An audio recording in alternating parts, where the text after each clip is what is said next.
বিসমিল্লাহির রাহমানির রাহিম। সূরা আল মুমিন। আয়াত ৭৭। সুতরাং তুমি ধৈর্য ধারণ করো। আল্লাহর প্রতিশ্রুতি সত্য। আমি তাদেরকে যে প্রতিশ্রুতি প্রদান করি তার কিছু যদি দেখেই দিয়ে অথবা তোমার মৃত্যু ঘটায়, তাদের প্রত্যাবর্তন তো আমারই নিকট। আয়াতের তাফসীর। সুতরাং তুমি ধৈর্য ধারণ করো, নিশ্চয় আল্লাহর প্রতিশ্রুতি সত্য। আমি ওদেরকে যে প্রতিশ্রুতি দিয়েছি তার কিছু যদি তোমাকে দেখিয়ে দিই, ২ অথবা তার পূর্বে তোমার মৃত্যু ঘটাই, সর্বাবস্থায় ওদের প্রত্যাবর্তন তো আমারই নিকট। ৩ আর তা এই যে, আমি কাফেরদের নিকট থেকে প্রতিশোধ গ্রহণ করব। আর এই প্রতিশ্রুতি সত্যরও পূরণ হতে পারে। অর্থাৎ, দুনিয়াতেই আমি তাদেরকে পাকড়াও করব অথবা আমার ইচ্ছানুযায়ী এতে বিলম্ব হতে পারে। অর্থাৎ, কিয়ামতের দিন আমি তাদেরকে শাস্তি দেব। তবে এ কথা নিশ্চিত যে, আমার পাকড়াও থেকে রেহাই পেয়ে কোথাও পালাতে পারবে না। ২ অর্থাৎ তোমার জীবদ্দশায় তাদেরকে আযাবে পতিত করে। আর হলো তাই। আল্লাহ কাফেরদের নিকট থেকে প্রতিশোধ নিয়ে মুসলিমদের চক্ষু শীতল করলেন।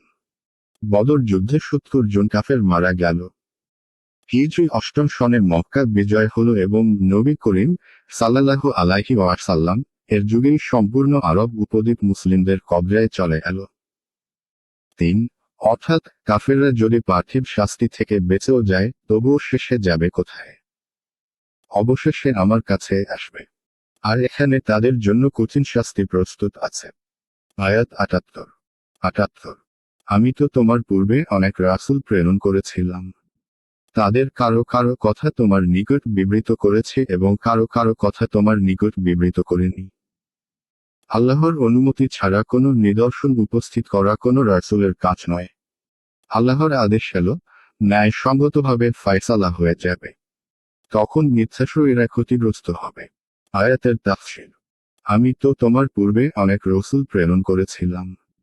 তাদের কারো কারো কথা তোমার নিকট বিবৃত করেছে এবং কারো কারো কথা তোমার নিকট বিবৃত করেনি। আল্লাহর অনুমতি ছাড়া কোনো নিদর্শন উপস্থিত করা কোনো রাসূলের কাজ নয়। ২ আল্লাহর আদেশ এলো, ৩ ন্যায়সঙ্গতভাবে ফায়সালা হয়ে যাবে। ৪ আর তখন মিথ্যাসূরীরা ক্ষতিগ্রস্ত হবে। যে নবীদের কথা বিবৃত হয়নি, তাদের সংখ্যা ওদের তুলনায় অনেক বেশি যাদের ঘটনা বর্ণিত হয়েছে। কারণ, কুরআন কারিমে তো কেবল ২৫ জন নবী ও রাসূলদের কথা উল্লিখিত হয়েছে এবং তাদের সম্প্রদায়ের অবস্থাসমূহ বর্ণিত হয়েছে। ২ আয়াত বা নিদর্শন বলতে এখানে মুজিজা বা অলৌকিক ঘটনা বোঝানো হয়েছে, যা নবীদের সত্যতার কথা প্রমাণ করে। কাফেররা নবীদের কাছে দাবি করত যে, তুমি যদি সত্যবাদী হও, তাহলে আমাদেরকে এই জিনিস দেখাও। যেমন, মক্কার কাফেররা স্বয়ং নবী করিম সাল্লাল্লাহু আলাইহি ওয়াসাল্লাম এর কাছে কয়েকটি জিনিস দাবি করেছিল। সূরা বানী ইসরাঈলের ১৭, ৯০ থেকে ৯৩ আয়াতে এর বিস্তারিত আলোচনা হয়েছে। মহান আল্লাহ বলছেন যে, কোন নবীর এখতিয়ারে এটা ছিল না যে, সে তার জাতির দাবি অনুযায়ী কোনো মুজিজার উদ্ভব ঘটিয়ে দেখিয়ে দেবে।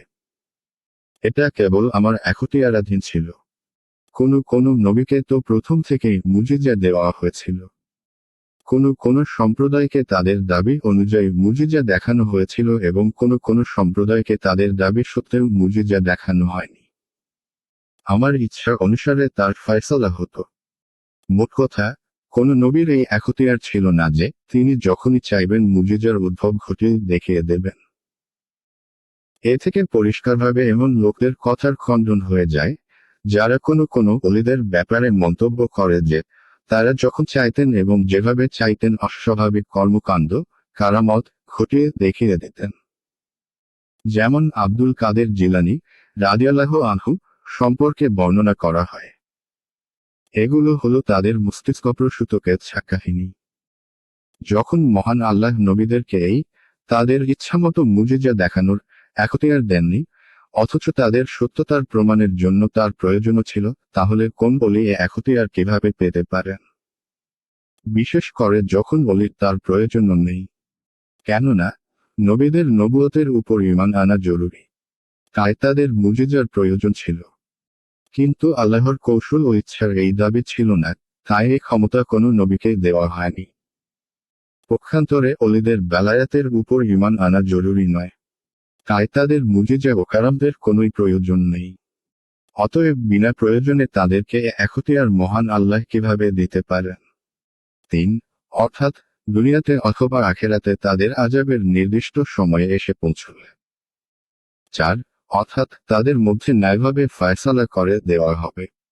হকপন্থীদের জন্য মুক্তির ফায়সালা এবং বাতিলপন্থীদের জন্য আযাবের ফায়সালা।